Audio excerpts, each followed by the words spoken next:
In this video, I will share why some international students do not get a job after they complete their studies. If you're meeting me for the first time, my name is Cynthia. I share information that will help your transition abroad to be as smooth as possible. I share information about working, studying, or settling down in the UK, US, or Canada. If any of these countries interest you, please subscribe to my channel, hit on the notification bell so that each time I drop a new video, you know it's time to watch Cynthia Academy. And without wasting time, let's get into this video. One of the reasons why some international students do not get a job after they complete their studies is because they don't have a good CV cover letter. I have many reasons to say this. I have edited many people's CVs, and to be sincere, all of them are substandard, especially the ones I've had in the past 6 months. They are nothing to write home about. So I keep wondering, when many people say, I've been applying for jobs, I'm not getting anything. How good is your CV? How good is your cover letter? If you apply for up to 200 jobs and you don't get one invitation for an interview, it might mean that your CV is horrible. It's very important for you to understand how the recruitment system in the UK or US or Canada works. They have what they call the ATS system, applicant tracking system. Unfortunately for many of us, this system is free for many employers to use. And what does that mean? It means that a computer gets to see your CV first before a human being sees it. And what does that mean? It means that if the computer doesn't like what it sees, it's going to kick it out. What I mean by this is that many employers include keywords they want to see in your CV. They put it in such a way that there is a ranking system and there is this percentage that they assign to each CV. So they put a cutoff. If the CV has 80 and above, then push it over to me. Send me an email so that I can see the CV and consider when to give the person an interview date. But if not, I don't want to see it. This is done because the application system is so exposed. Anybody can apply for a job. Even somebody with a high school diploma can apply for a job that requires a higher qualification. So people all over the world are applying from different parts of the world, and they don't have the time to read 1,000, 2,000 CVs. So they decide to use a computer to rank it. And if those keywords do not reflect in your CV will not be seen by a human being. And you don't want that. Many master students don't know that that's how the employment system in these countries work. And so they make the mistake of using the same CV over and over again. For every job application or job description, you need a different CV, even if the role is similar to the previous one. Don't say, oh, I'm applying for a business analyst role. I can use the same CV I used for Skybank, for maybe Barclays Bank or something like that. Don't do that. Please don't do that. You have to tailor your CV to meet the job description. And if you struggle to do that, I have videos on how to optimize your CV to meet the job description so that a human being can look at your CV.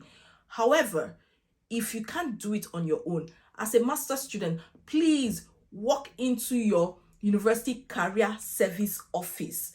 I talked about it. Many master's students don't know that they have a particular department or section or office that is dedicated towards helping you find a job in your university.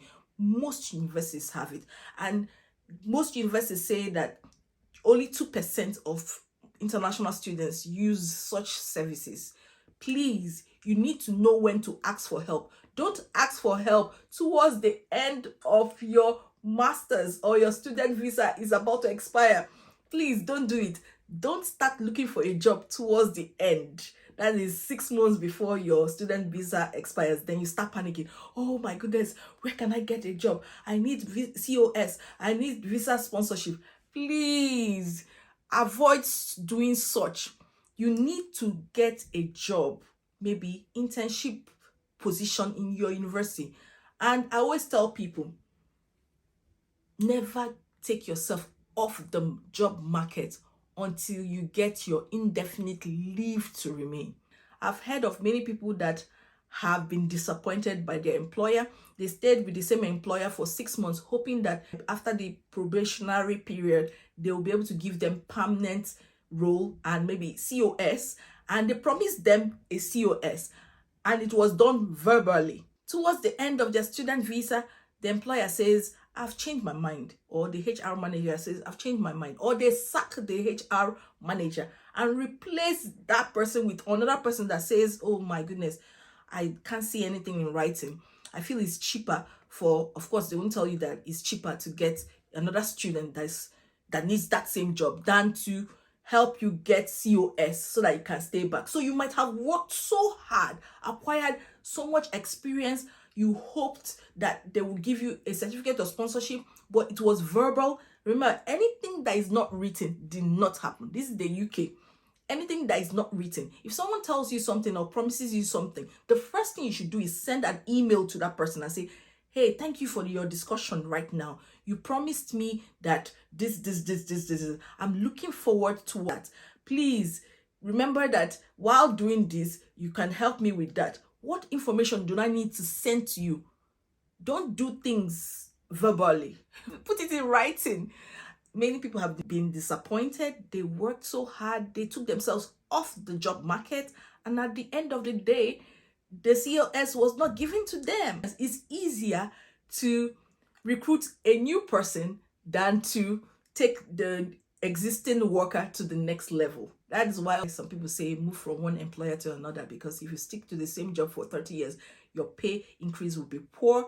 You would just be stagnant. Another reason is because many master students are not ready for the number of applications you need to send out before you get your dream job. For some others, it might be 1,000. For others, it might be 600. It changes from employment to employment. It changes from job role to job role. And how do you know how many applications you have to send out? Sometimes you don't know, but you can improve your chances by submitting a fantastic CV, a good cover letter, by ignoring the rejections you receive and learning during the job interviews and job application process, by contacting other people on LinkedIn and asking for referrals. People do offer referrals. There is something called internal employment. Sometimes when somebody needs something in a particular company, they can say, oh, we are tired of going through a recruitment engine. If you know someone out there that has the skills, we can interview the person and see how far it goes. Sometimes it works that you just contacted somebody on LinkedIn and you have been putting down good posts on your LinkedIn. Your LinkedIn is well tailored and polished, and then you contact somebody, hey, my name is this. I was wondering whether there is any vacancy in your company. Is it possible for you to give me a referral so that I can be able to join you? I will not disappoint you. Something like that. I don't know. Just go to ChatGPT and ask ChatGPT to give you a referral note that you can send to someone else on LinkedIn. ChatGPT will give you the fantastic or best way to write it. It should be a few sentences. It should just be up to maybe 5 or 6 sentences and you're good. And you copy it and you send it to somebody on LinkedIn and you connect. What the person will do is check your profile, read through what you have on LinkedIn. Have you been current? Whenever you go for some of these activities that make sense, that shows leadership, or conferences or workshops, do you post such things on LinkedIn? Are you active? Are you commenting on other people's posts? Do you show that you have passion for your area of specialization? And if the person thinks that you're credible enough, fine and good, the person might refer you. Many people have gotten jobs this way. If you don't know somebody, at least you know LinkedIn and you know how to link to someone else in that area of specialization. Then you send that job notes. The problem is that many people have this mental, fear, or, oh my goodness, I don't want to do it. This life is so hard. It's so easy to send 300 Happy New Year to people on your contact list. It's very easy to scroll from Facebook to Facebook and comment on people's posts. Oh, it's so funny. Oh, this is so funny. But when it comes to the actual work, which is to get a job in your area of specialization, contact giants of industry in your area. It's hard for many people to do that. It's hard for many people to even comment under other people's posts on LinkedIn about something tangible in their area of specialization. So you need to cultivate that habit so that when somebody checks your LinkedIn, the person is like, okay, it makes sense. I like this person. I want the person to be on board. Another reason is that many people do not have a section called leadership, workshop, training, certifications, things that they have acquired that has nothing to do with the employment history. I'm talking about things like workshops, conferences, certifications, some things you learned online, Udemy or Coursera. I'm talking about maybe places you have gone to and given some talks. Maybe you were part of people that competed for the 3 minute thesis in your university and you won, put it in there. Maybe you were part of a charity organization where you were a secretary or treasurer or something like that. You organized some little things. You know, you were a student ambassador in your university. You need a section in your CV that sets you apart from the competition. Many people struggle with that. Some employers need someone that shows consistent leadership skills or leadership properties. They don't want somebody that is a backbencher.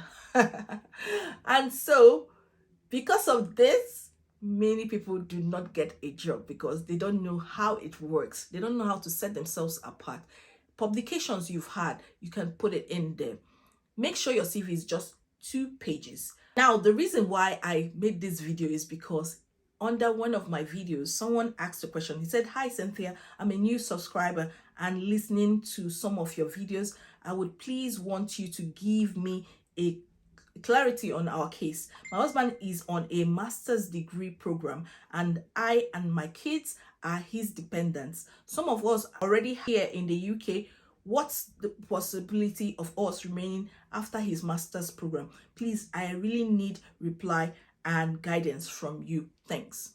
There are many people like you. I made this video because of you.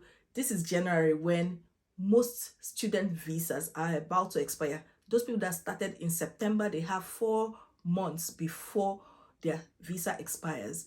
And the truth is that many people are going to go home because they do not apply some of the things I've listed here.